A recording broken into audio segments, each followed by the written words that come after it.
led me to find out what I could I do this?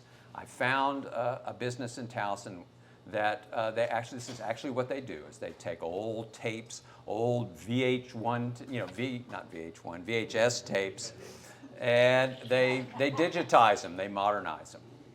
So I started doing that and creating digital files that I could post on a Substack, a Substack newsletter, basically. And so in the spring of 24, I said, I'm going to start this. I announced this. It's my next publishing venture, and I called it The Bird Tapes.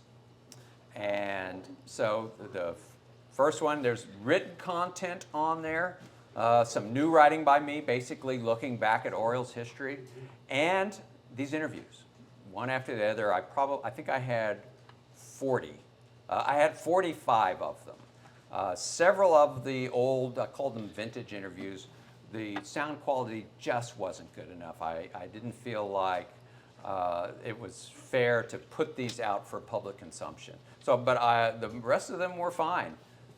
Interviews, one after the other, with famous figures. Dennis Martinez, pitcher. I interviewed him at a restaurant in Miami shortly after he had retired from baseball. And Dennis Martinez, I mean, it's a classic. Dennis Martinez, the Orioles found him. He was 18 years old, weighed 135 pounds in Nicaragua. All right, he's in Nicaragua, which is not a haven for Major League Baseball. A scout found him. They paid him under the table. They hustled him out of the dugout because everybody saw him, because he was immediately, at 18, an unbelievable pitcher.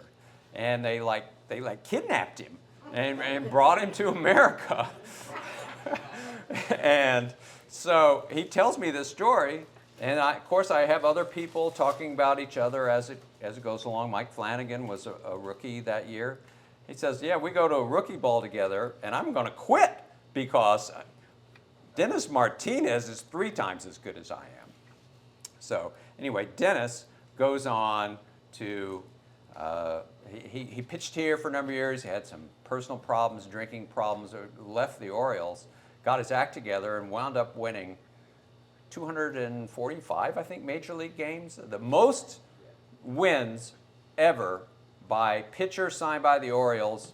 I believe number 1 is Mike Mussina, 270. Number 2 is Jim Palmer, 268. And number 3 is Dennis Martinez. So what an interview to get. Him telling his whole life story. So I start publishing these interviews, and the response has been great. That's all I can say. That was 2 years ago. I'm now, 26 months into this project.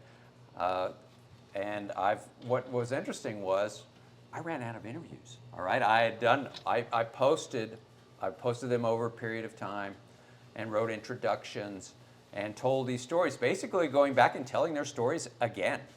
And the players themselves certainly enjoyed it. But I tapped out. I had done them all, and I did scouts, I did managers, I did general managers, and so about halfway through, I realized, why don't I just start new interviews? I'm just going to start interviewing guys, that I didn't get the first time. And so for the last year, a little over a year, I've been doing podcast interviews with different players from different eras. Just posted one the other day with Rick Dempsey. Rick, he's the first one. It's the second interview in the Bird Tapes. I interviewed him in 2000 at Los Angeles Dodgers spring training, talking about going back to when I was gathering these interviews. In one morning, I got Davey Johnson, who was the manager of the Dodgers. I got Gregg Olson, the closer from the 80s, who was pitching for the Dodgers. And I got Rick Dempsey, the World Series hero, all working for the Dodgers in 2000. So, but years later, Rick, of course, now finally retired from Masson, and I felt, I want to hear him talk about himself a little more than talking about what it was like to get yelled at by Earl Weaver every day. Because he was the winner. He got yelled at the most. And everybody acknowledges that. So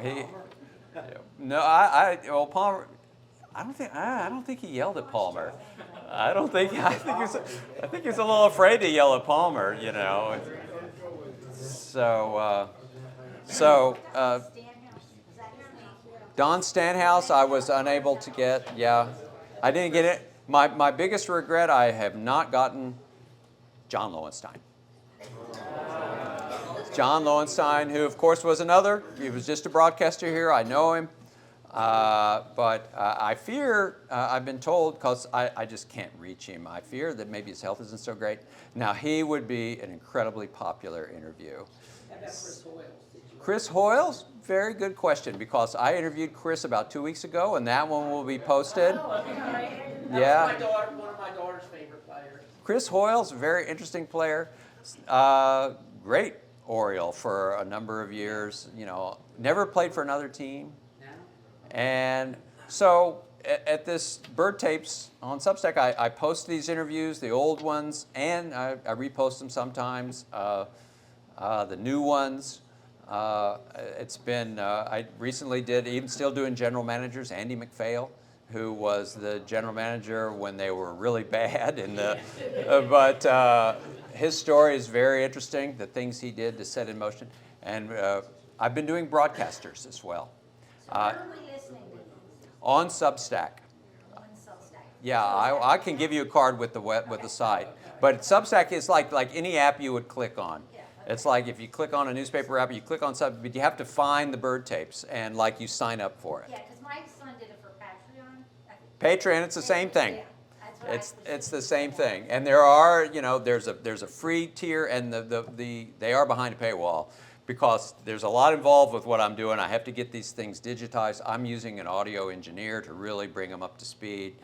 And there's a lot going into it, but I have to say, you know, thousands of subscribers. Yeah. And Sometimes my son made $500, $600, $700, $800 a month, just for fun. Yeah. It was a fun thing, not a job. it's not I am retired. However, you know, there's a fair amount of writing going on, but that's fine. I find I'm really enjoying that, and I love going back. And when I post an article, like for instance, the last game at Memorial Stadium. All right, I was there that day for the Sun, and actually wrote the lead story for the Sun, and I just wrote about what my day was like that day, and what it was like for so many other people. And that day, you know, here we are, how many years later? A lot. But people love reading about it, hearing about it, and it's great. I've learned a lot I feel like I've learned a lot about Oriole history. And again, to go back to the beginning, I wasn't here. I wasn't here for the glory years from 66 to 83, but I did get to know those guys, and they got to know me, and I feel like they confided in me and trusted me to, you know, tell their stories in a fair format. And so it's been great.